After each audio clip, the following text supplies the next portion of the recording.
that you turn to, someone you can rely on, closer each day, home and away.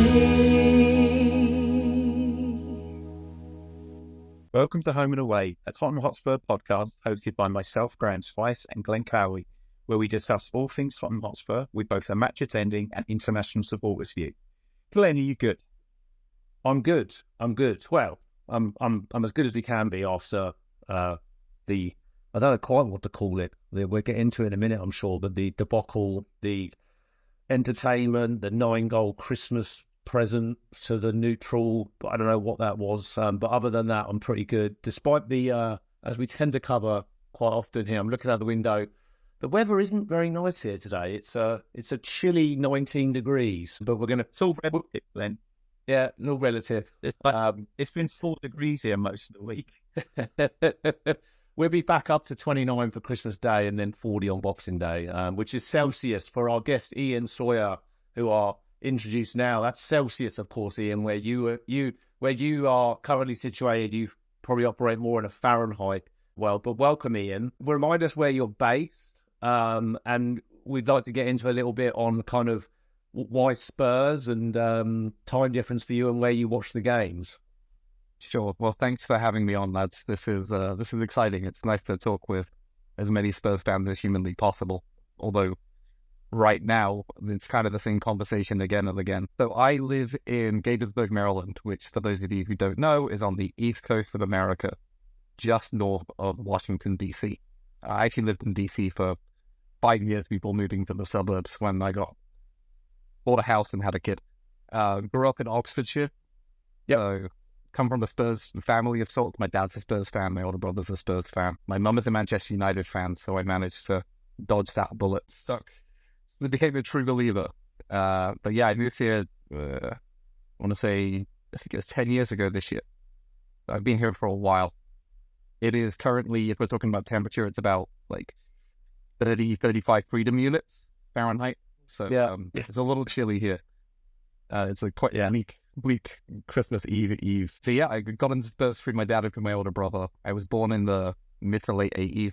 So one of my earliest memories is not necessarily the game, but the kind of the vibe around the 91 Cup final. Yep. It's like, football is one of those times that men allow themselves to be expressive and clearly happy. So just feeling that sort of atmosphere in my house, and I remember that. And, you know, back in the day when the FA Cup final was such a big deal in England, the whole Saturday morning into the mid-afternoon, it would just be sort of non-stop reminders that it's happening. That's what it felt like anyway as a kid. And we had Paul Gascoigne, and I was in love with him as a child. Like I wanted my hair cut like him. I wanted to wear tracksuits like him, like I saw in magazines and stuff. So yeah, I was hooked from an early age. Quite funny then, because we're probably the same. I was born 82, named after Glenn Hoddle, despite my dad getting the spelling wrong. I should have had 2 N's. And that era is very much my kind of Tottenham upbringing as well, like Gascoigne, Lineker, obviously off the back of the 1990 World Cup as well. But yes, I have very fond memories of that cup run in 91. And funnily enough, for me anyway, the semi-final is what sticks out more, because obviously we beat Arsenal and it was the free kick, and I have really vivid memories as a kid. Just all these Spurs fans, because I was born in Reading, not far from Oxfordshire as well, but just remember all these Spurs fans being out and then realising that I didn't know who they were, but knew they were Spurs fans, and I knew what had occurred was really important, that we got to the final. So that memory still sticks with me. Graham, what just on the nostalgia, do you have many memories from that era that Iain and I are just reflecting on? I'm a little bit older than you two by probably a good 10 years. And I remember being very drunk after the 91 final. It was a much more adult affair for me. But I probably had the similar kind of memories from 81 and 82. So I was 10, 11 for both of those. Yeah. So, yeah. But I've never really grew up in neither of my parents were really big football fans. But my granddad was, and he's the one who took me to my first game. So, yeah, at home it was a bit muted. So once I was old enough and there was games on, I would go out and watch with my mates. So yeah, but yeah, we had a lot to watch back then. Yeah, Terrible. yeah. And so Ian, bringing it more current, mate, what's your viewing experience like? Do you go to the pub? Like, it's obviously, so it'll be a 5-hour behind the UK, right? So your time difference is actually pretty perfect if it wasn't for being in the UK. It's not that horribly early, I expect. And do you go to the pub, you watch at home? I mostly watch at the pub, so I'm the chairperson of the Montgomery County Spurs official supporters club. So for those who don't know, supporters clubs are like groups of dedicated Spurs fans who, at least outside the UK, like host watch parties to get people together. We basically create new Spurs fans through osmosis into the surrounding, community. We help people get. Yeah, basically, we've converted a few pub regulars to the cause. We help people get tickets if they're going to travel to White Hart Lane to watch a game. We're just kind of a community hub. So, yeah, I spent, as Graham knows, and that's actually where we met, but I spent 12 years in Colorado. I was in Denver, and I helped run the Colorado one for probably about a season or two, and then I ran comms and did some of the bits with Twitter and such. But on your comment on trying to recruit randoms, we have they still go there. It's a place called Esther's in Denver, and it kind of doubles up as a really good brunch spot. And I remember vividly a group of girls coming for a baby shower, and it was the game when Victor Wanyama scored the 94th minute equaliser. That was an absolute banger. But their kind of party started to bleed into ours, and then obviously we all went absolutely berserk. I think our baby almost came early. We scared the absolute living daylights out of us. What is going on? So yeah, familiar with the watch parties, and it's actually really good, like you said. And I think that's one thing I miss being in Australia, because the kickoff times are just dreadful. You don't get enough of that, of getting the games kind of watched as a group, because they're often 2, 3, 4 in the morning. But we did have, which we'll cover in a moment, the Man United game was at 7 a.m, which was nice. But no, good stuff, Ian. Well, glad to have you on, mate, and looking forward to get your take on all things Spurs and the games that we've just witnessed. But Graham, mate, Man United, what do we think? I'm just glad we're through. And I think aside from Fraser Forster's brain farts, it's not like we suddenly played shit. Like, we actually, I think over the most of that game, we looked pretty good. If those errors hadn't happened, you're winning that probably 3 or 4-1. It looked a comfortable match without we made it difficult for ourselves, for sure. I felt that we did. I mean, you considering what a patched up defence we had. We basically got an 18-year-old midfielder playing the centre back, and he looked better than Dragusin for most of the last, which is mad, really. Yeah, we look dangerous going forwards. We've got goals in us, so that's always going to be the case. I guess we're always going to have that. But we're just a bit leaky, aren't we? And I don't think we can do much about that. The thing is, we were leaking goals even with our first choice back line. So there's a bit of the system in the reasoning, right? So teams that are quick on the counter will always have a chance against us, because we've got players so far up the pitch that if they can get in behind us, they're always going to get chances. And that was just a game where we as I keep saying, we have to score at least 3 goals, and in this instance we scored 4. So well, and you touched on Solanke. His first goal really reminded me of a Kane type finish. Like, it really looked quite similar to a goal that Harry Kane would score. But overall, his performance was excellent. Ian, what about you, mate? Where did you watch the game? What was your views on it? You see it much how we do, in the sense that we played well. If it had not been too brain fast from Forster, we would have been just fine. Or do you see it differently? Yeah, precisely. Like, I think I made a joke on Blue Sky, but the only way we could give Manchester Club the fighting chance this year was to give up 2.5 stupid goals.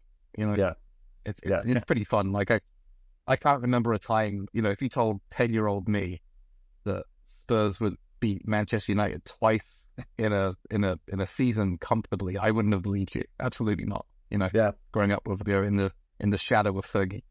Yeah. Yeah, I got together with some mates at our local watch party location, which is, I should probably give a shout out, which is Saints Row Brewing in Gaithersburg. So Tony and the crew have been our partners since we started, I think, basically back in January 2023. Like, we're a pretty new supporters club. There was maybe, I don't know, about a dozen of us. It was a Wednesday night, right? It's like a Thursday night, 4 p.m., 3 p.m. kickoff. So, I kind of stuck out and checked some emails after the final whistle. Even when I used to go, when I was going with Glenn, when I was in Denver, how many people would find a way to be there for afternoon games? Yeah. Oh, how I miss those lovely kickoff times. As I touched on earlier, it kicked off 7 a.m. here, which is quite pleasant, right? We actually yearn and look forward to those. So I left the house about 6:20, took some bagels and some pastries and picked up coffee on the way and went to a mate's house. It's quite civilized. And then he broke to me after the game finished, I need some help moving some furniture. Can you help? It turned into furniture removals as well after the game, which was fine. But yeah, I mean, I'm sure we're going to get into this once we cover the Liverpool game. But for me, and he's keeping his end of the bargain in the sense that we're competitive in competitions that we should be looking to win. And I put the League Cup at one as very much an important one to be looking to win. So we're 2 games from a final, right? And it's a competition, like I said, it used to piss me off no end when Pochettino would rest so many and not take those cups seriously. So now at least we've got a manager who's willing to take it seriously. We've also beat Man City as well en route. So we're going to be playing our friends Liverpool, who we'll cover in a moment, on the game we just played. But one thing on that Man United game, I have to laugh. Was it Martinez who was hurrying Son along to take the corner? Like, hurry up. And he put his face in the top corner. Oh, what did you think of the interference on the keeper? I thought the interference, I don't know. I thought the goalie was already, if you look at Burbo, he had eyes for the ball. I don't think he was, I don't know, would he touch and they go, yes. I don't know, would VAR have ruled it out? Maybe. To me, it didn't make a difference of the ball going in. Like, I think the keeper was beaten all ends up anyway. Yeah. But have you seen them chalked off for interference? Yes. So VAR could have seen it that way, I suppose. Ian, how did you see it, mate? In terms of that, did you feel it should have been chalked off? It could have been chalked off. Nah, it was soft, but I think that just is like a legacy of that mentality of Manchester United players, kind of ingrained through the club. Just, you contest every decision, as if it biases it slightly in your favour. You've got. What didn't the goalkeeper call for VAR when they didn't have any? In that game. Yeah. So, you've got to do what you got to do to try to win the game. And if they had turned that over somehow, that might have gone to extra time that game. Well, and in that moment when we got the corner, we needed that. We needed that goal. Mm-hmm. Oh, we really needed it. So, but Greg, you were going to jump in there, mate. Yeah, so I agree. And actually, when you think about some of the goals we conceded when Vicario's been impeded, including Ben White messing about with his gloves and all kinds of dark arts that have been pulled on us and people have got away with it, this was nowhere even in that ballpark. I had no issue with it whatsoever. And actually, the keeper had absolute mare of a game anyway. He was awful. So if he's their best second choice keeper, then maybe Forster's not such a bad shout after all. And again, apart from the 2 ridiculous goals he gave away, he actually made some really good saves as well. So it's you have to take the rough with the smooth sometimes, I think. But yeah, it was one of the games, wasn't it? I think the thing about that chance was, the goalkeeper was soft, but like Bergvall gets about a bit. He's probably good for a red card every now and then, but he puts himself about, which is kind of nice to see for a young player with his obvious on the ball talents too. I think that's a really nice combination of tenacity and technique. Yeah, he's got a bit of the Miller in him. I agree with that. Now, we'll move on to Liverpool in a moment, but we'll cover Liverpool, but in a different way now. We beat Man United. We're 2 games from the final. I will die on my hill saying this. I think we're winning the League Cup. I've thought this for a while. I think we've got a manager who is just going to get it done. I don't know how, but I can see us beating Liverpool over 2 legs. I think they're going to play a slightly weakened side. It's not going to be the same Liverpool as rocked up yesterday. But how do you guys, do you guys agree? Do you think we're winning the League Cup? Ian, I mean, we need a pot, right? We need something. Do you reckon we're going to do it? Well, from a personal standpoint, I am absolutely desperate to host a cup final watch party. So we better win it. You know, better Europa, FA, something. I really just want to get Saints Row rocking. I wish the home leg was the second leg. Yeah, I agree. Because we'll have players back. You know, maybe we can keep it tight at Anfield, maybe, and then bring him back to N17. We're not. You know, that's not how we're going to play that, right? No. He's incapable of keeping it tight. We're just going to play the way we're going to play, and we just have to hope we outscore him again. I think 6-5 is tight. Yeah, I'll take that. Yeah. Well, I think we have a chance. I think we're always in the fight, which I love about the Spurs team. We're still the league's high scorers, which is nice. How can we be 11th and be the league's high scorers? Doesn't make any sense to me. I mean, look, as I said, I think we're winning the League Cup. I don't know how. I think it's going to be a Spurs-Arsenal final, which I think has never, ever happened. I'm pretty sure in our history, I don't think we've ever played Arsenal in a final of any sort, so that would be exciting if that was to happen. I actually oddly think if we were to beat Liverpool and then if we were to get Newcastle in the final, I actually think Spurs-Newcastle will be a better game than Spurs-Arsenal. But let's see what happens. I've got a feeling we're gonna beat Liverpool over the 2 legs. But look, we're talking about them. It's a nice segue. We have to cover it. Graham, you've covered in the notes here. You've just put Liverpool game. Oh dear. I think that I just. Let me first of all take the 2 positives I can out of that game. Number 1, we scored 3 goals. Yeah, against Liverpool. Number 2, we put daylight between Liverpool and Arsenal and Chelsea. Yeah, that's it. That's my only. That's all I've got. Sorry. I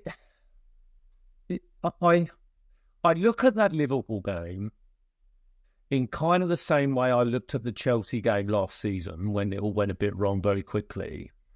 In that, I'd just like to have seen what can be with Ange having a full squad to pick from, because I just think pundits, fans, football folk are just seeing it one way with him in that, he's arrogant, he's this, he's only got one way of playing, which is probably true. But you know what? There's something to be said for having one way of playing when you've got your full cattle to pick from.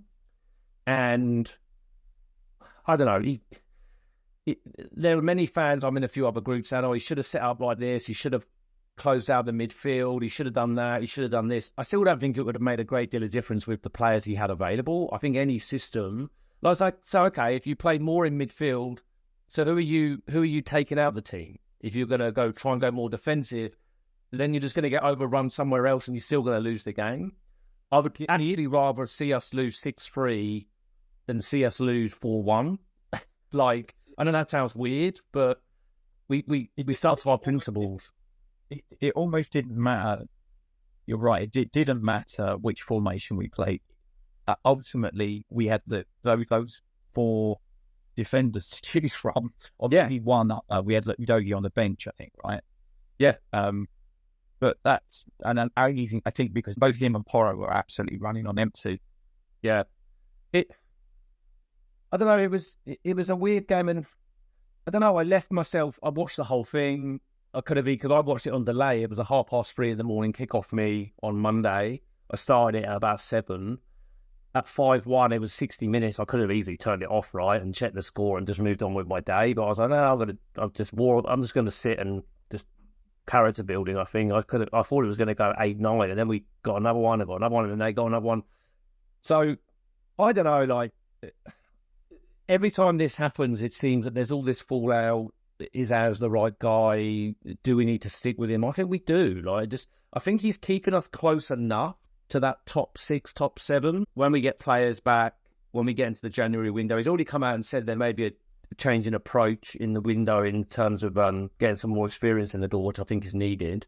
But Ian, what was your view, mate, in terms of the game overall?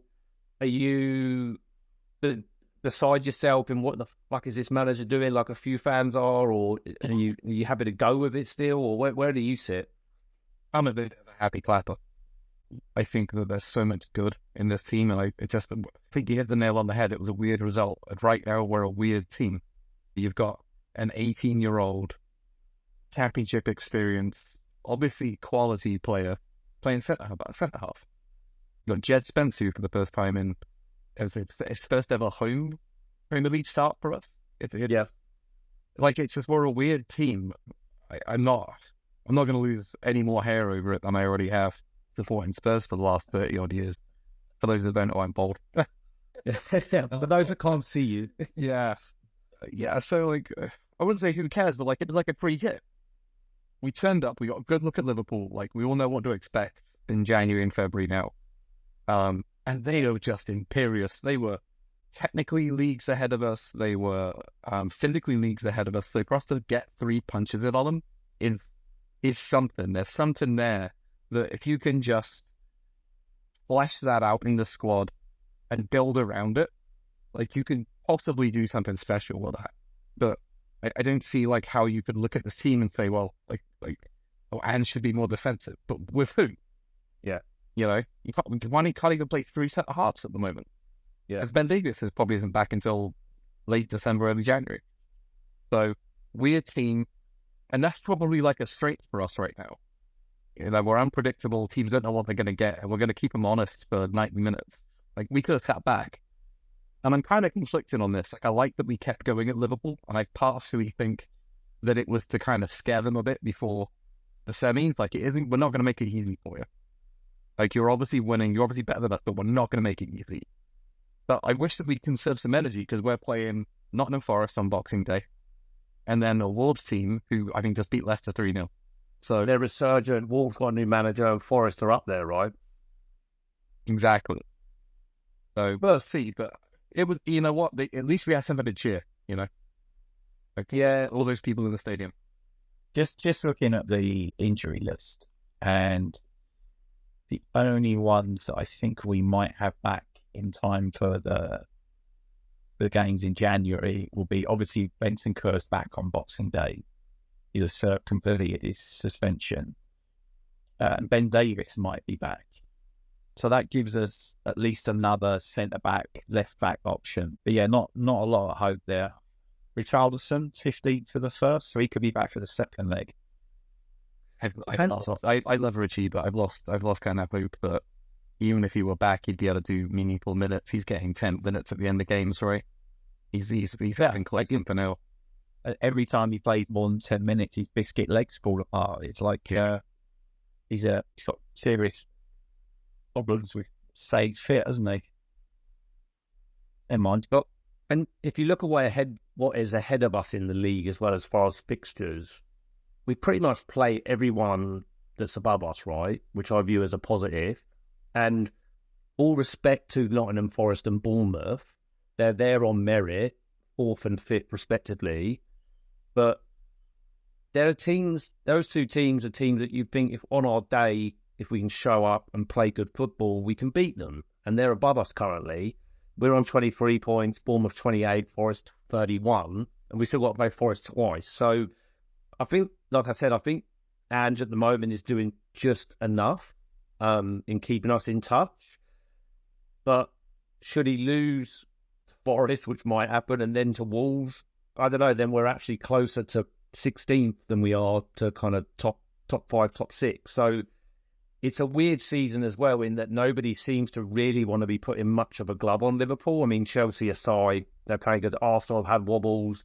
I mean, let's talk about Man City. I mean, Man City are 7th. I mean, they're having an awful season. And then you've got Villa, who are, I think, struggling to balance Champions League and Premier League together. They've not been setting things on fire like they had last season.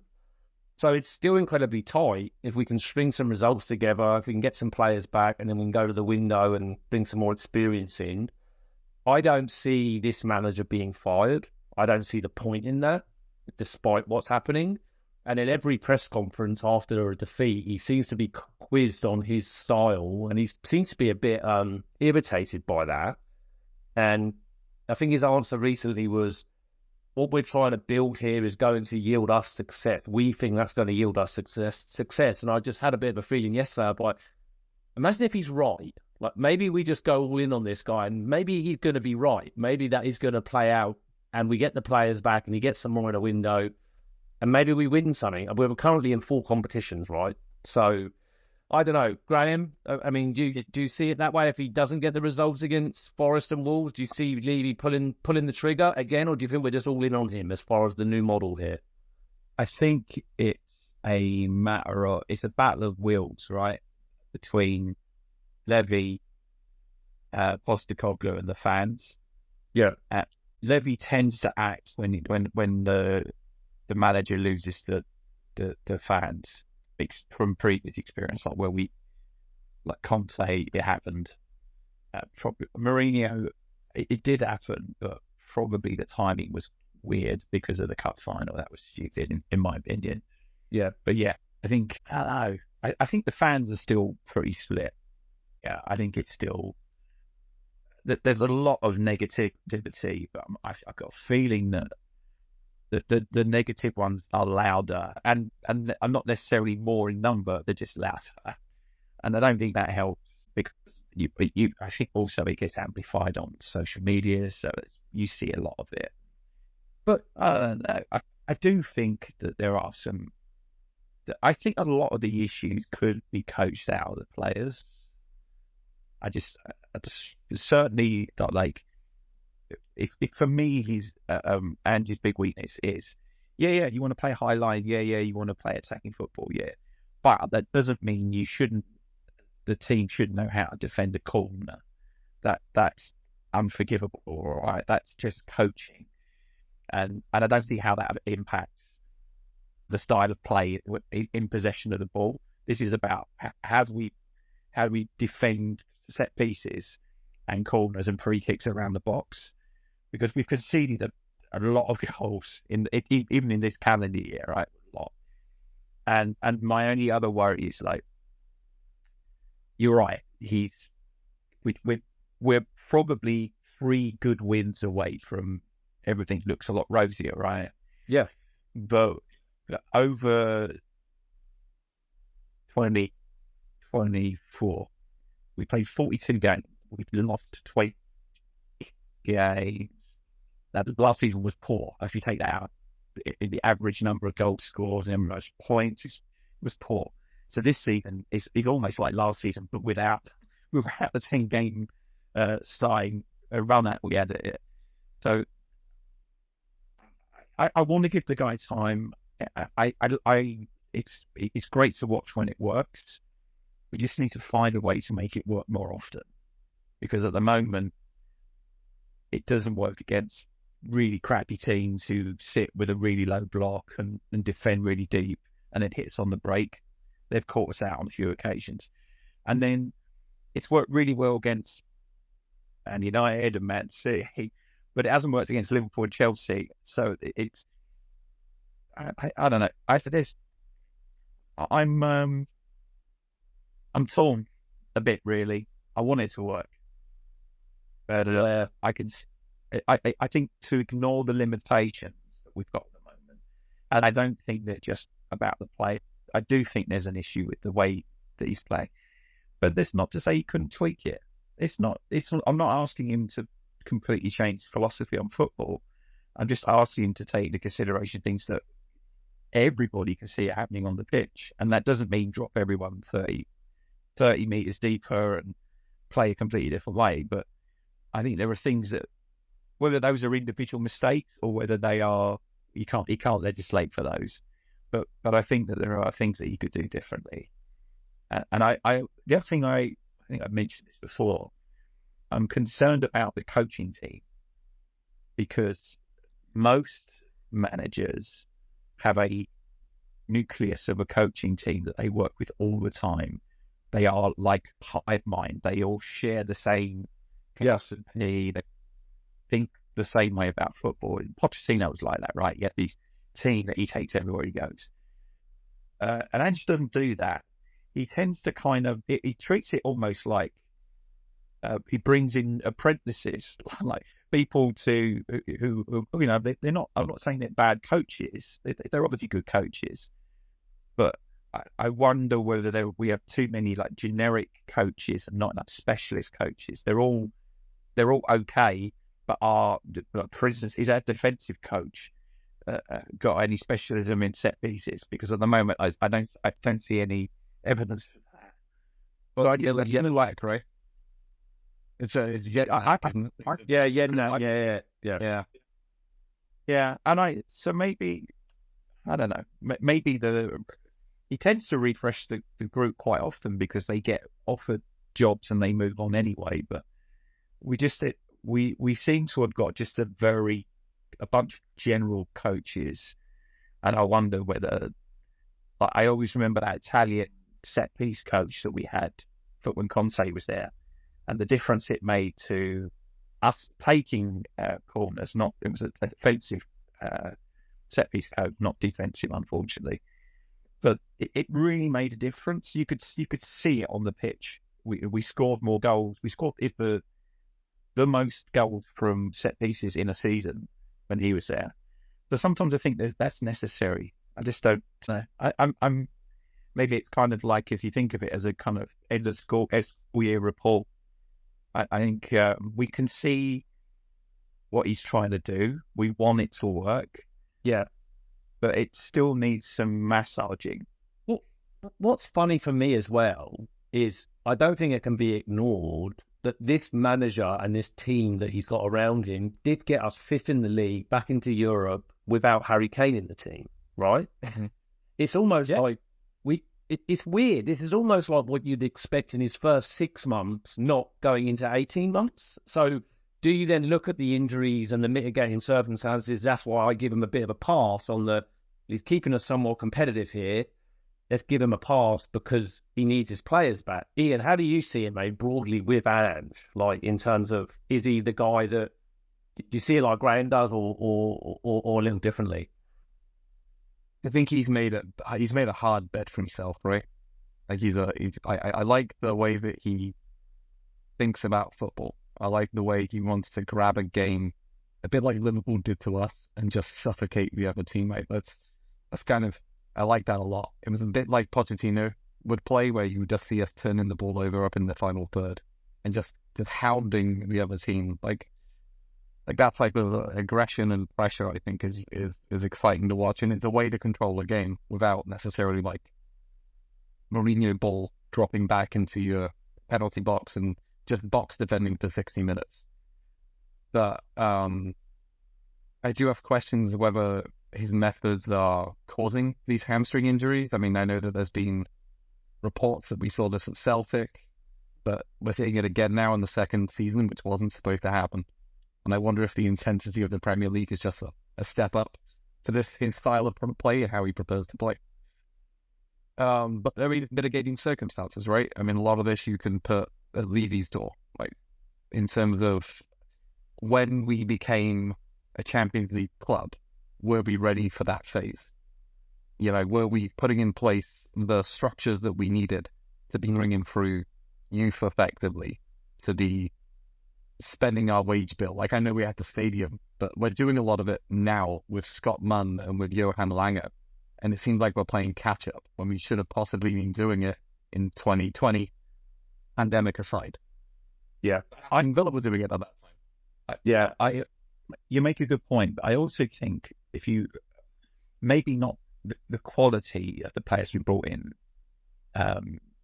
this season is good. I like them. I mean, they're good players. I think they'll be long term. I think they're going to be really good Tottenham players. But actually, the squad this season is weaker than last season. And last season, we played no European games and we were out of the cups very early on. So actually, we didn't play that many games and we had a bigger squad to pick. I know we still had injuries and suspensions and etc., but we've got those same issues now. And if you've only got to look at the bench to see 3 or 4 of them are kids who are going to go to school tomorrow morning. You know, they're young kids that are on the bench, and it's a good experience for them. But it just goes to show how shallow the squad is at the moment. And I think, yes, we need to do a big turnover of players that needed to be moved on, and we've done that a bit. But actually, where we're at now is we're weaker than we were last season. Like, for instance, this season, Højbjerg would have been a good player to come on and to shore things up a little bit, like he did last season. He's not what we want. He doesn't play he doesn't really fit into our attacking philosophy. But second half, 60 minutes with 2-0 up, I'd put him on the pitch and have him sweep in front of the defence just to keep things tidy, more than I would Bissouma, who, frankly, is either amazing or he's got clown shoes on. There's nothing in between. Yeah. Just, he's a frustrating player. He's definitely got it in him, but he's a tendency to switch off at the times.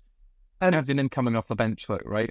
Versus having a better number 6 ahead of him, which is an impossible position it seems to fill, which I completely appreciate. But he would be a really good option for those games where it's not less pressure, but, you know, he'd be a good rotation option. Said he's our number 1. Yeah. And also, if you look at other teams and how they fill that position, we do seem to be the only one who really struggles with it. Everyone else seems to find good players. But then Chelsea, for instance, went out and bought about 3 of them and spent over 80 million on all of them. So, like, it's a weird, the market's weird. So you'd think all the money would go into strikers, but actually those kind of players are linchpin for the entire team, aren't they? So I guess the value's there. It's just, I don't see us paying the money necessary to get a significant lift on that position. We're going to have to get lucky with buying a prospect again, I think. And coming back around to the point around Ange, is he the right guy or isn't he? And not that any of us has once said on this pod that we want him gone. In fact, the complete opposite, we really want it to work. But I put to anybody from a fan base perspective, like, let's say, get him out. It's like, well, okay, fine. Who then? Who are you bringing in? And no one can give me an answer. It's like, who's available? And I saw Iriola today, somebody suggested, but how are you going to pry him away from Bournemouth this season? correct. And exactly. So No. yeah, there's 3 factors to it, right? There's 1, does he want to come? There's 2, well, if he does come, you've got a squad in the image of Ange. And lastly, you've got a squad depleted with injuries and suspension. So does it make any difference whoever comes in? I don't know that it does. If you're going to make a change, you may as well wait until May, or June, because then you can really assess. I've said a lot on this podcast, and just as a Spurs fan, if we finish 9th or 10th and win the League Cup, I'll be happy, because it's a trophy, it's what we're yearning, and I guarantee you there'll be a lot of fans that won't be, which just baffles me. And they would have been the same fans saying, let's win something. It's a lot of fun winning a cup. And I think some fans have forgotten that. It's a lot. Correct. Yeah. But like Ange out and Levy out, all these things, it's almost like a philosophy question, right? It's much easier to convey this burn it down, start again idea. Like, well, just replace the manager. That'll make everything okay. Versus, well, things take time and there's been injuries and, Levy's squad construction over many years. Like, all these things are much more difficult to convey and to compel somebody to believe, to stick with an approach versus, or just get in an elite manager, just get in somebody from Italy. I don't know, a name, just bring them in. It's a much harder concept to get people to buy into. Especially if you think that. I think you make a really good point, Ian, as well, which is that I feel like the arguments are fairly binary now, right? I think it's kind of, it's the social media age, right? You're either for or against everything. There's no middle ground ever. And I think that actually the answer is far more nuanced than that. It's not. Levy could continue to be the chairman of the club, and we could do well. That could happen. Everyone seems to think that that's not the case, but it's almost like the stars just have to align that we signed the right players and they turn out to be what we want to be. And I feel like there's much more chance of that now with the current recruiting and scouting setup. So then you think, well, we need the time to implement that. So we probably, in my mind, we need another 2 windows. So maybe January, maybe summer, and by then we should have a fully stocked squad with the players that Ange wants to play the way that he wants to play, and then you judge him. And I think until that's the case, it's like grading a school report after 3 weeks of term. It's just not. I don't think we're not the finished article. I think, unfortunately, last season set expectations higher, so we expected to do better than last year. So this season's been a bit of a letdown for everybody, and I think that doesn't help. But for me, it was always going to be fairly transitional because of the amount of change to the squad. I just think that there was a lot of change, and I think we're seeing that. I don't think the young players that we brought in were expecting to get as much game time as they're getting now. I think it'll work because it has to work, right? Like, if it doesn't work, the club is in an absolute state. Like, if you sack him now, what good coach is going to come in and look at us as a project and say, yeah, I want to be a part of that. Like, I feel like I'll be valued. I feel like I'll have trust with Levy and with the process and with the fans. Like, we have to stick with this and buy in and get behind it to make it work as a fan base. Because if we don't, and it all comes crumbling down in 2 months, like, who do you get in? We stuck with another Nuno. I mean, he's doing great now, but like, that wasn't the case when we hired him a couple of years back. Like, what are we doing? We just did. The Spurs fans don't have the patience for that again, and this is the problem. And the patience level is getting shorter and shorter each cycle. So that if we were to get rid of Ange now, the next guy might not last 4 weeks. It's getting to the stage where people are just responding positively. What happens when people become client reference numbers and they get charged £110 for a ticket? You know, you pay for it. You pay top dollar. You expect results, and we're just and those fans who are lucky enough to be local aren't getting that, and even those of us who are further away and are selling out, money on gear and putting time into it. We're probably feeding off of that. But then coming out of the club. You guys have been watching for a long time. I never felt like, and I still don't, I've never felt like the club owed me anything for the money I spent supporting it. And I feel a little bit like there's a sense of entitlement to some of the supporters at the moment, like because they pay their money, they're quite demanding. And I've always thought, well, I can choose to support or not support the club. And I think... Yeah, I find that an interesting... No, I was going to say, I find that an interesting point, Graham. And also, I was having a chat with a mate here. There's a lot of noise, should I call it, on social media or WhatsApp groups or amongst the fan base that Tottenham's becoming commercialised and it's so expensive to go to football. And well, I hate to break it to you, but I remember in the early 90s, it was a lot of money to go to the football. Like, my dad would take me, but it was a lot of money. That hasn't changed, guys. That's just what it is. It's always been a lot of money to go to the bloody football. I'm not saying it's right. I think there should be things done, but this isn't a new phenomenon. It's always been bloody expensive to go to the football. I think it's a Premier League issue. Correct. Right? Yeah. And I think my mate, Stephen, give him a shout out. He was one of our guests, but he was getting very, shall we say, irritated about Tottenham as an entity and their becoming more of an entertainment centre as commercialisation. And I just said, look, I hate to break it to you, mate. You may as well go and watch Barnet. If that's your issue, that's your beef. That's just across Premier League and Champions League. That's just football now, and it sucks. I get it. But if you're going to be that angry about it, then don't watch. Go and watch grassroots.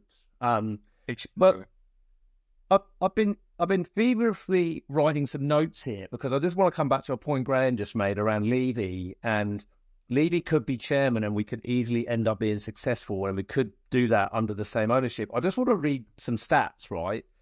It might take me a while, but I'll do it anyway. Since Leesy's ownership, or NX, whatever you want to call it, there's been a lot thrown at him that we've won bugger all or one cup in 16, 17 years or whatever it is. But let me just read the list to you. Under his ownership, 2001 FA Cup semi-final, lost to Arsenal. League Cup final against Blackburn, 2002, lost to Blackburn. League Cup final 2008, beat Chelsea. League Cup final 09, lost to United. FA Cup semi-final 2010, lost to Portsmouth. FA Cup semi-final 2012, lost to Chelsea. 2015 League Cup final, lost to Chelsea. 2016 FA Cup semi-final, lost to Chelsea. 2018 FA Cup semi-final, lost to United. 2019 Champions League final, lost to Liverpool. 2021 League Cup final, lost to Man City. I'm not saying I'm happy with that output, but it's not like we haven't had some level of, we've almost got there. Now, many will lay it at the door of Levy. Oh, if we had better players or if we invested in the squad, we would have won those games or those finals or those semi-finals. Maybe we would have, but he's not the one picking the team. He's not the one playing Sonny at left wing-back when we played Chelsea. You know, he's not the one not picking Gareth Bale in the Man City final when Ryan Mason was in charge all of a sudden. Maybe he was the one that copied Mourinho and we could debate that. But it's not like we haven't got almost there. Now, with some different luck and some different players picked on the day, you could be looking at a very different record under Levy. So I find that an interesting thing to throw at him. It's not like we haven't got to semis and finals. We have. We just not bloody won them. Yeah. I mean, maybe that will turn. So basically, we're talking. Yeah, it's almost that or card flip, isn't it? For some of those matches where they could have gone either way. Yeah, but yeah. I mean, yeah. Well, it's in the vacuum, right? We don't exist in the vacuum. We have other fans yelling at us and taunting us, and like some of us, it's water off a duck's back. You know, we're used to it. That's fine. But there are other people it really pisses them off every time somebody says, "Well, your trophy cabinet's empty." You know, I have a general mantra of don't listen to people who hate you. And that's the way I approach it. If I see somebody mocking me when I'm trying to talk about Montgomery County Spurs, you know, some local Arsenal fan is having to go, doesn't bother me, you know, because I have a bunch of other stuff through that club that enriches my life beyond, you know, a shiny trinket that validates my choices. Yeah. But we did almost get there. And there has been a number of things that we have seen a drop-off recently. But is that going to change overnight with a leadership change, either at the manager level or the chairmanship level? No, we'll probably put ourselves back 5 years from where we are right now. So every time you pull the trigger on a manager, it's like a reset. You start again, right? It's a reset. It's uncertainty. We're 18 into a new cycle. Yeah, it doesn't make any sense to start all over again because he's in a semi-final. He's at a semi-final. You know, he's so close. Like you talked to, you know, Graham talked about sacking Mourinho before the Carabao Cup final against City a couple of years back. Like I feel similarly about these semi-finals against Liverpool. Like you obviously can't get rid of him right now because the turmoil the club would be thrown into. There's no way we're beating that Liverpool team. But right now, we know we can do something to them. Yeah.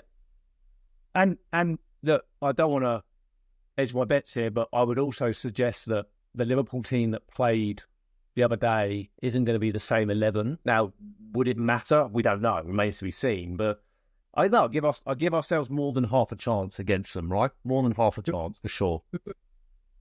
Who have they got in the FA Cup? I think St. Stanley. Oh, yeah. Who are they? It's finally happened. I kind of he was going to say like Man City or Arsenal or something. So at least, because I thought, well, at least we don't. We got time with them. We could probably afford to rotate quite a few players. Yeah, well, I'll say that these managers come into these clubs, right, and the League Cup is a good way for them to establish a tempo for the rest of their tenure. You know, you saw it with Guardiola. You come in, or Mourinho is another example. You come in, it's a cup that's early in the season.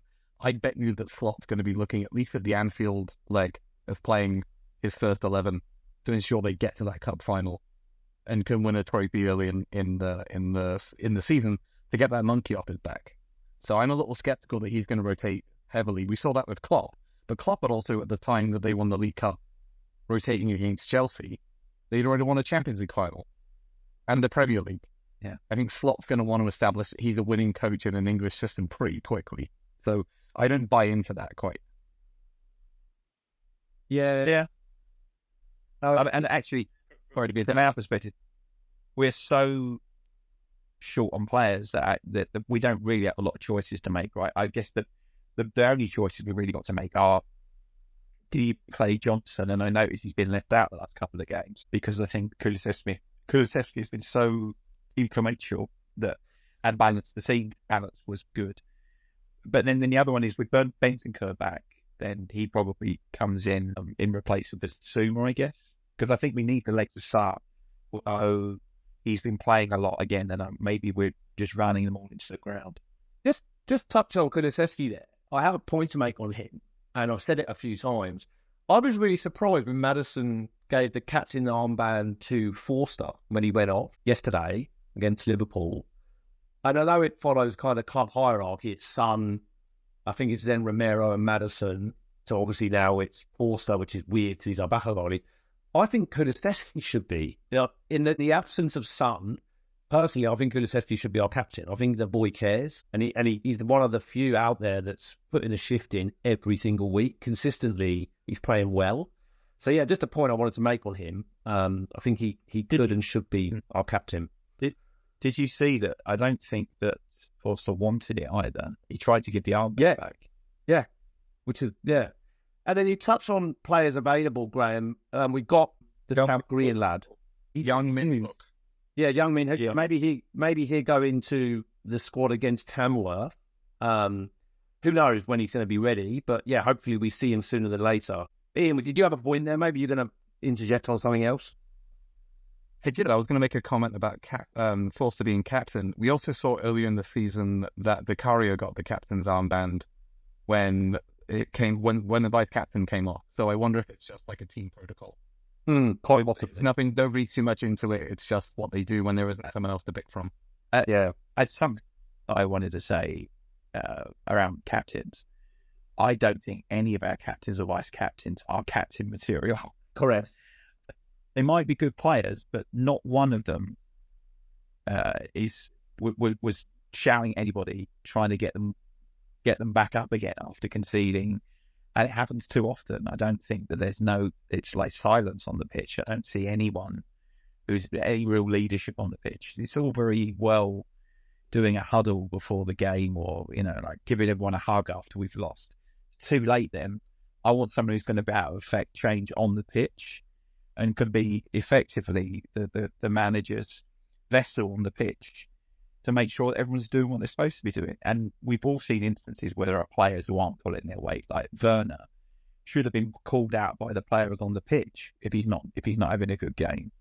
Should be, but it's not happening. So I think we still need a strong leader. Well, maybe when we start playing.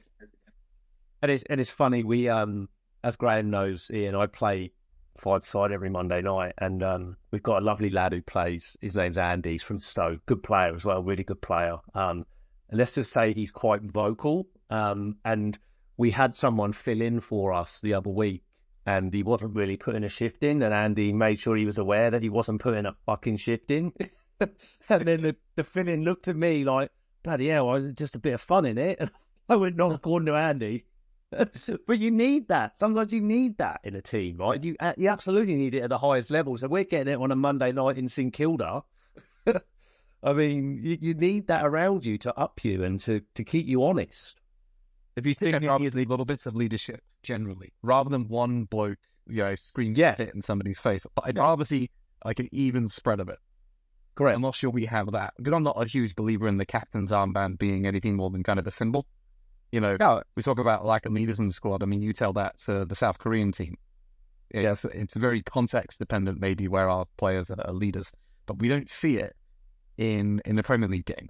Sadly, we don't see that nous to control a game. Like you mentioned, Højbjerg, like I wasn't his biggest fan, but he had nous. He had some of that, recognition of game state changing and trying to coerce his teammates into giving that a little bit more.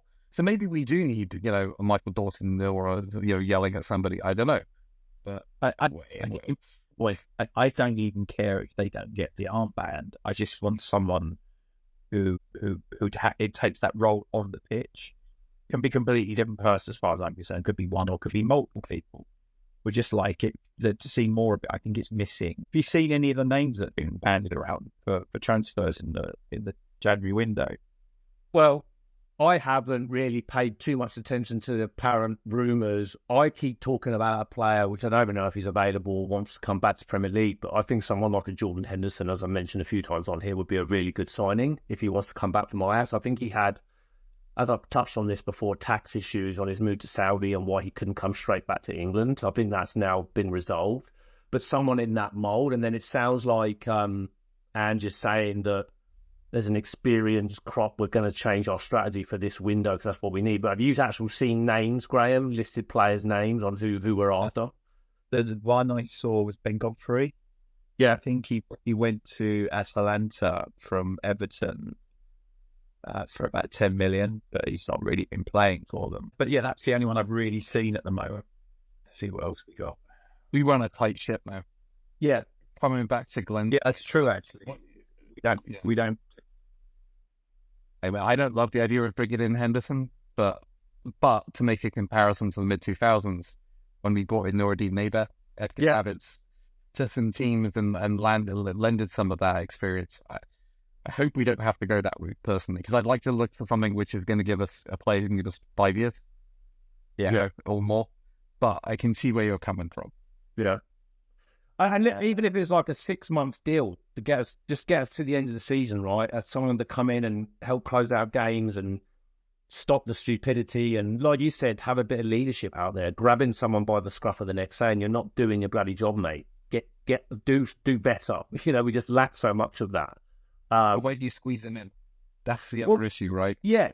Well, I mean, once we've got full quota, you're quite right. Who do they come in for? Would you? Yeah, like and this is like going back to my whole thing on people calling for Ange's head. It's like we've just debated for a short time the question marks around who do you bring in, who do you put out, who do you pick? Like, who would be a manager? What a bloody head, a complete nightmare to try and manage this as far as injuries, who's coming back, and then we've got to sign players. How do you manage it? So you're quite right. I have enough trouble with my grocery list, we let alone thinking about players' characters, whether or not they got fitness levels where they fit this current philosophy plus what we want to do going forward. So yeah, I'm totally with you. The ones that I've seen are David Hanko,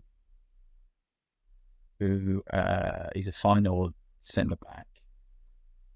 Thanks for doing a deadline on that. Yeah, I was say just doing a Dan Rose. Well, the other one, James Trafford as a keeper. Yeah, helping 20 million. Yeah, he'll cost more like 30. Well, a lot for a backup keeper. I was going to say he's also used to getting the ball out of the back of the net. Yeah, did that a lot last season. Yeah, I think there's a few. And also we've got. I don't know whether there's an option to bring in some of the loan players. I don't know whether there's anyone that we've got out on loan that would really help, but maybe just a box. Well, squad. Ash Phillips, I think, will be recalled because of the pure reason being he's a centre back, and I think we need that. I think he'll be recalled, regardless of how well or bad he's doing. We can't get Busquets until he's 18. Correct. So yeah, he's not an option. Well, yeah. Looking ahead, we've got 2 games over this festive period. We've got Forest on Boxing Day in the UK, which is 2 a.m. Friday morning for me. So I certainly won't be watching that live. I'll be getting up Friday morning and watching it a bit more of an agreeable hour around 7. And then we've obviously got Wolves at home a few days later. Ian, Graham, I've written down some predictions here. I actually think Forest are going to have a wobble starting with us. I think we're going to beat them 3-1.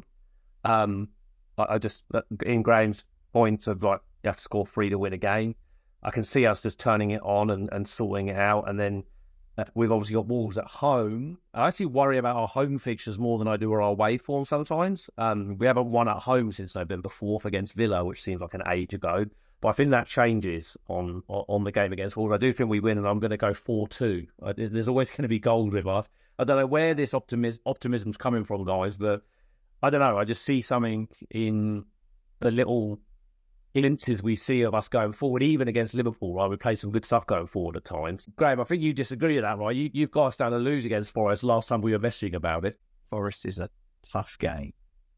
But then Boxing Day tends to throw up really weird results. Always has, right?